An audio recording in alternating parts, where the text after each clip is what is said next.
because fuck talking about the game. I don't even want to talk about the game. Brucey B. Lakers fans, we know a lot about Brucey B. If I could come up with a trade package off the top of the head, Gabe Vincent, Taurean Prince, and a first-round pick for Bruce Brown. Tell me the Raptors won't take that. I think that's a good trade. That'd be my number one trade going into the trade deadline. Is Gabe Vincent, Taurean Prince, and a 2029 first-round pick for Bruce Brown. I think that's a good trade. Let me know what y'all got. Let me know what you guys think in the chat. But I think that's the best trade the Lakers can go for with going around the edges. But another player from the Raptors, fuck it, is Dennis Schroeder. We're just going to do this. Dennis Schroeder, man. He was with us last year. He was great. We ran a great 3-guard lineup that we could switch at times with D'Lo, Austin Reeves, and Dennis. Dennis would come off the bench and he would bring the intensity. He could play defense because nobody's playing defense. How many points did we give up tonight? I just got to see, man. We gave up 138. 138 points. This is Darvin Ham. We're just going to go all over the place in this live stream, but you need to go. I'm sick of seeing this man on the sidelines with his hands in his pockets the entire game. I don't know why he has any type of job security when we're mid. We're fucking mid. He runs no offensive schemes. The offense is ass. The defense is atrocious. I didn't go live last night because I didn't know what to fucking say. I didn't know what to even talk about, like what to say. But my number one thing from last night's game is if AD was not going to play tonight, why in the actual fuck did you play D'Lo and LeBron for like any time in the fourth quarter when we were down by 30 points? I understand they came back, but if you were going to try to come back, why not put AD in? And if you weren't going to put AD in, why try to come back when you have a game the very next night? It doesn't make any sense. It makes no sense because let's go look at the box score. Because since you played LeBron, actually, let's see how many minutes he played him last night. And then let's go to the box score. So, atrocious game last night before we even talk about tonight, but terrible game. And he played D'Lo 41 minutes. And he played LeBron at 39 years old, 37 minutes. What?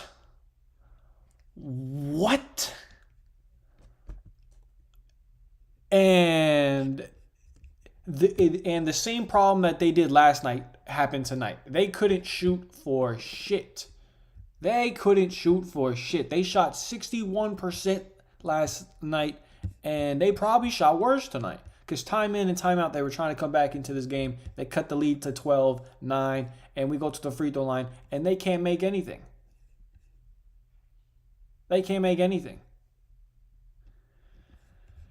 LeBron played 36 minutes, and D'Lo played 27 minutes. D'Lo didn't have a good game. I come on these live streams, and I talk about how good D'Lo played every single game that he plays good, but I'll tell you, he did not play good tonight. But to be honest with you, nobody played good tonight. Austin played good offensively. Austin played good tonight. He battled defensively, I will say. Vando actually played really good tonight. 6 for 6. He's getting into his offensive bag. It's good to see because he started off so terribly offensively this season. But good to see that he's back getting into his groove. Great to see Christian Wood. Don't know why you didn't start him because, I mean, Jackson Hayes, he's great defensively, but he's a liability offensively. All he can do is dunk.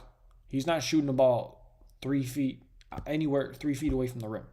Now, I love Jackson Hayes. All the dunks that he does, highlights, it's great. But I'm trying to win. I'm trying to win some games. I'm not against playing Jackson Hayes minutes. But we played Clint Capella today, guys. I mean, you got a bruiser big man. I don't get it, man. I don't get it. You could have schemed to have Christian Wood take Clint Capella outside of the paint because Christian Wood can actually shoot threes. You bring Clint Capella outside the paint, that's less of a big man threat in the paint. But no, Darvin Ham doesn't think like this. He doesn't think like this. I don't understand. Like that's literally such basic knowledge. I just thought of it off the top of the head. And yet, for some reason, Darvin Ham can't come to his senses and think, hey, maybe Jackson Hayes might not work for us offensively. But another thing, he continues to play Taurean Prince. I mean, as much as I just said that I want Dennis Schroeder back, when he played bad last year, Darvin Ham still started him. And when he shouldn't have started him at all. I mean, I shouldn't say at all, but when it was time for him to go to the bench, he still kept him in the starting lineup. He's doing that with Taurean Prince. I know that they got their relationship like when he was an assistant coach with the Hawks back in the day, but bro, you got to let go of your damn relationships. You got to let go of your damn favorites because Taurean Prince is not cutting it. Vando is clearly way better than him. He's clearly a way better fit for this team. He shows you game after game. I mean, he got ejected last night, but he was one of the main reasons why we won against the Warriors. And he was, one of the only reasons why we was competitive in this game till one point. Because we was getting our ass blown out. We was getting our ass dogged. So, another thing, I hope that DeJounte Murray going off tonight does not entice the Lakers to go, maybe we should get this guy. Because I don't want him. I don't care that he dropped 24 points, 11 for 19 from the field, 9 assists. I don't give a fuck. I don't want him because you know why? He shot 0 for 4 from the three-point line. I know that he hit floater after floater after floater and layup after layup, but bro, that shit is not happening on the Lakers. People fail to realize that. People will literally just leave him wide open and just give him the Westbrook treatment. At least with D'Lo, you have the threat that he will make it from anywhere from 3. Because he's proven it in this past 10-game stretch that he can make it from anywhere behind the three-point arc. DeJounte Murray has not. I understand that he can get you a bucket. But the way that he gets you a bucket with the Hawks, he's not going to have the same looks on the Lakers. It's just not going to happen. So I hope that the Lakers can see that too. Because he's not worth giving up assets just for literally, this is probably the 99% chance this happens. They give up more assets than they need to bring in DeJounte Murray, and then he underperforms, and then they're going to want to trade him after this season, and you're probably going to get less in return. When you can just keep D'Lo, ride with what the team got right now, make trades around the edges, and just let the chips fall where they may. I understand that it's probably not the best, but there's no reason to just trade. You know what I'm saying? Like, you only make a trade if you're going to upgrade. And in my eyes, it's not an upgrade. It's not an upgrade at all. And so, like I said, I want Brucey B. I want Bruce Brown. I want Bruce Brown. I'll give up Gabe Vincent, Torian Prince, and a 2029 first round pick for Bruce Brown. I think that's a solid pickup, a solid trade. I think that's a good return for the Raptors. I mean, and honestly, I'd fuck around and give the same deal for Dennis Schroeder. You know what I'm saying? But other players that may be around the league, from the Hawks, maybe I'll take Bogdanovich, but it seems like the Hawks are going to give us the Lakers tax, and I'm not with that. I'm not with that at all. And let me see how bad, what was their biggest lead tonight? 20. Bro. This is terrible. And I think we play the Celtics. If I'm not mistaken, we play the Celtics. Yeah. We play the Celtics on Thursday. Whoop-de-doo. So that's going to be fun. You see what I mean? As soon as you get some momentum, you lose back-to-back games, and you literally undo what you fucking did. All this work that you did these past those two games, you just undid with the last two games. I was feeling like the Lakers could actually go into Boston and win. I don't now. I don't. There's it'd be a long shot. It would be a long shot. I know that they're not playing their best basketball as of late, but we're not playing our best basketball as of late. So why would I think that the Lakers are going to go into Boston, where they are 21-2 on the season, and their only losses are to the Nuggets and somebody else? I don't fucking know who, because I don't watch Celtics basketball, but I guarantee you it's another playoff caliber team. And I'm just keeping a buck with you. This is not a playoff caliber team. This Lakers team is 9th in the conference for a reason. It's not a fluke that they're 9th in the conference. I mean, let's go see it. First off, the Celtics are 4.5 games ahead of anybody else in the conference. We are 10 games behind the number 1 seed, but that's not the end of the world. We are 4 games out of the top 6, which is where we want to be, because we don't want to be in the play-in again. I know that we were in the play-in last year and we were able to win 2 playoff series and make it to the conference finals, but we don't want to do the same shit again. It might not happen again. I'm keeping a buck with you. We went to the conference finals because we had good matchups. We might have lost to the Kings if we played the Kings instead of the Warriors. The Kings are a bad matchup for us. Time in and time out. De'Aaron Fox hits dagger after dagger on us. I mean, it just happens every single season. I can't tell you. I mean, I think the Lakers beat them last year, but it doesn't happen much. It seems like. And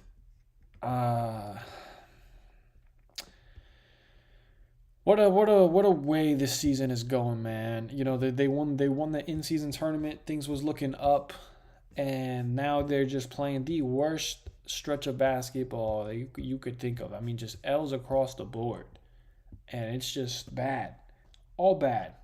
So they got to make some trades. My top 2 targets: Bruce Brown, Dennis Schroeder. Let's see. Trade targets. NBA 2024. Let's just see who's here. One thing that the Lakers could do is they could pick up Kyle Lowry from the Hornets. That would be interesting. Now, one thing I will say, if it's a trade, I'm not doing any fucking trade. I will only pick him up if it's a buyout. And nothing else. Anybody else? Zach LaVine is a no-go for me. That contract is too big for 5 years. But one player on the Bulls who is somebody that same trade offer I'll give you. Torian Prince, Gabe Vincent, and for first round pick. But I'm pretty sure with the way Caruso's contract is, you can just give up Gabe Vincent because I'm pretty sure Caruso's only making $9 million a year. So Gabe Vincent's making $9 million a year. That equals out, and then you could give him first round pick, few seconds. That could get the trade done because we need some defense, man. Bruce Brown and Alex Caruso both provide defense. And so I'm just saying, man, you got to get it done. Find a way to get it done. Because with the way that the product that you're putting on the court right now is clearly not getting it done. Clearly not getting it done defensively. Is there a way that I can check like what we are defensively? Expanded? No, I can't. But I guarantee you we're the bottom third of the league in offense and defense. So I don't know what that it's all bad. All bad. Let's look at the schedule because we play the Celtics and I think we play the Knicks next. So we play the Celtics on Thursday, Knicks on Saturday, the Hornets on Monday. That should be an easy win. And then we play the Nuggets on the 8th, but that's the day of the trade deadline, so you can just might as well put a loss on that day because, trades are going to happen. What the trades are, I don't know. Nobody knows. And, usually the reports that are the loudest never happen. So I don't think that we're going to trade for DeJounte Murray, but I'm very scared that after tonight, since he played good against us, the Lakers are going to give themselves a second think or a second thought on this. But he's not a good fit for us. I mean, like I said, he can't shoot threes. He can get you a bucket, like he can get a floater and go to the rim, but the same type of layups and floaters. I mean, one that he was getting against us, he's not getting against good defensive teams because we're not a good defensive team. So that's just number one, and then two, he's gonna just be getting left wide open. So just off that alone, he's not going to be getting the same type of driving looks because he's just going to want to shoot it, and there's going to be a brick every single time that he shoots it. And me personally, I want nothing to do with that. I want nothing to do with Brick City. I already had to deal with this Brick City, so I don't really want to deal with it anymore. I don't need another one.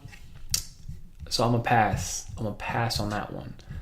But the schedule gets a lot better after that. New Orleans, Detroit, Utah, Warriors, San Antonio. I think you could win all 5 of those games. You probably might lose one of those, but you do play the Suns again after that. We've played the Suns.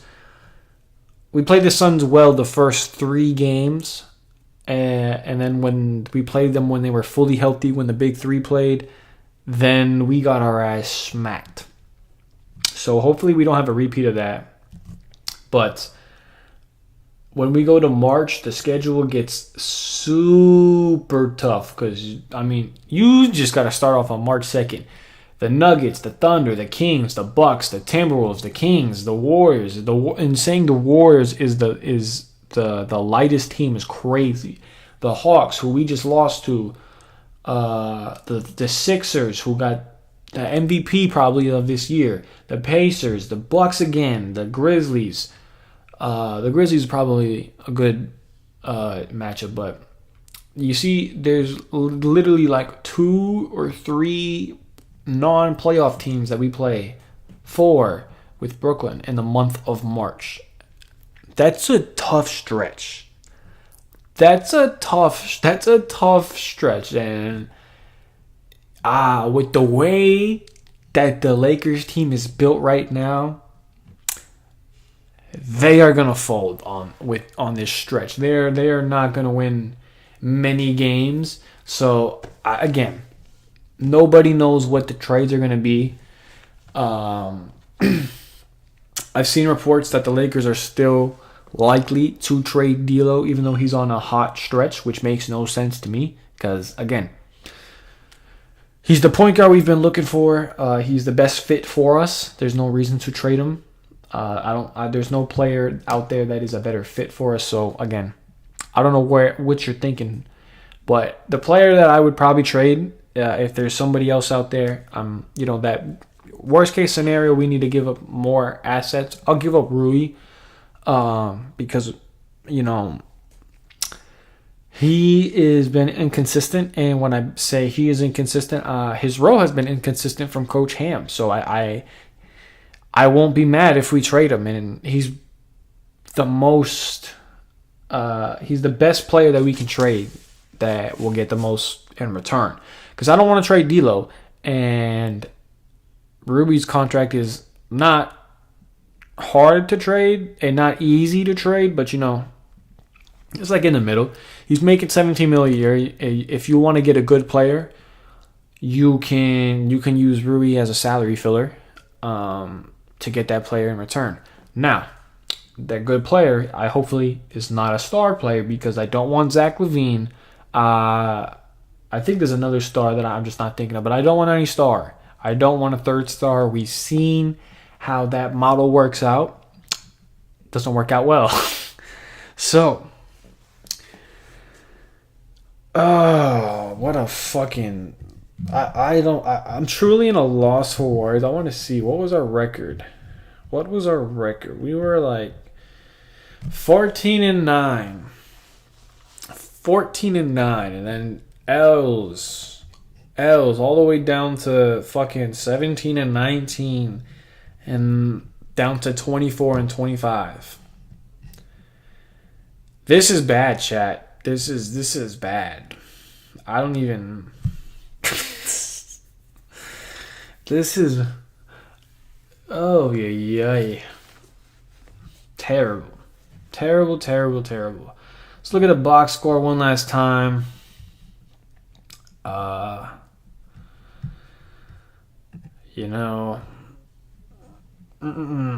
LeBron, 20 points.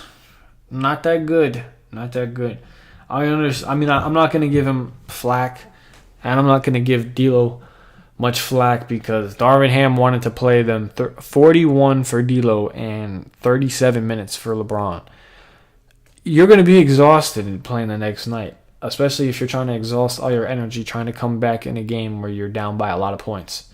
And, I forgot to talk about the free throws when we checked out last game, but they shot 61% last game. They shot worse this game. They shot 56%. They missed 9 free throws.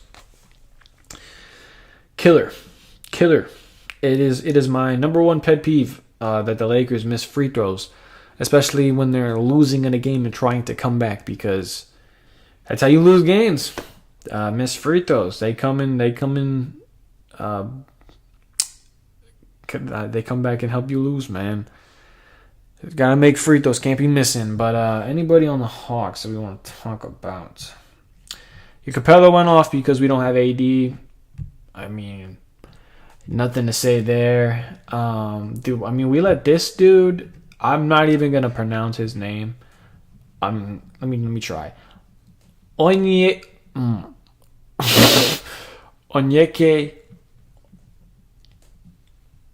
Okonkwo. Onyeke Okonkwo. That's where we're going. Okonkwo.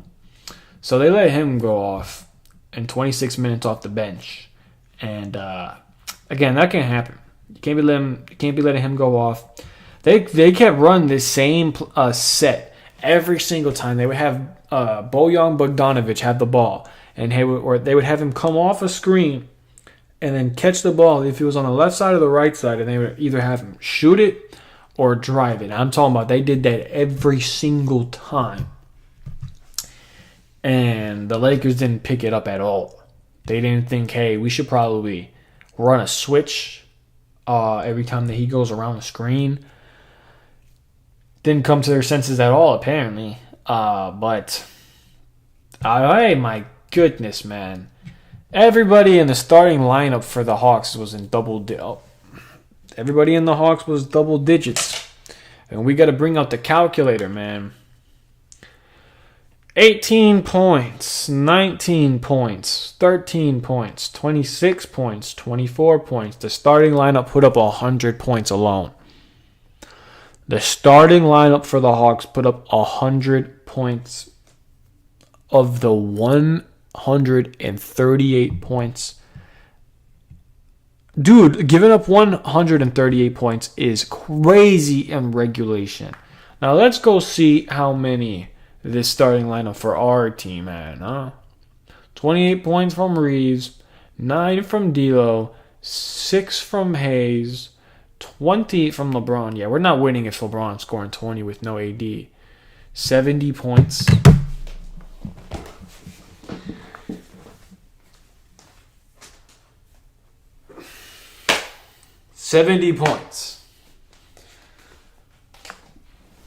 And this lineup just sucks. It just sucks. Coach won't even start Vando. He literally plays him only one more minute more than Taurean Prince, which makes absolutely no sense. I still don't know why he's starting Taurean Prince, because I'm not the only one who's saying you should bench him. I mean, there's plenty of other Lakers fans out there that are saying that Vando should be starting. So, I think that might be all my thoughts on this game for tonight. Very terrible game. Darvingham, I hope that these back-to-back losses mean that you're fucking gone, because I can't stand seeing you as my coach with your... Actually, let's... I can't stand seeing you with your hands in your pockets, man. With your fucking hands in your pockets. Like you're a damn fan. Dude, you got a game to coach.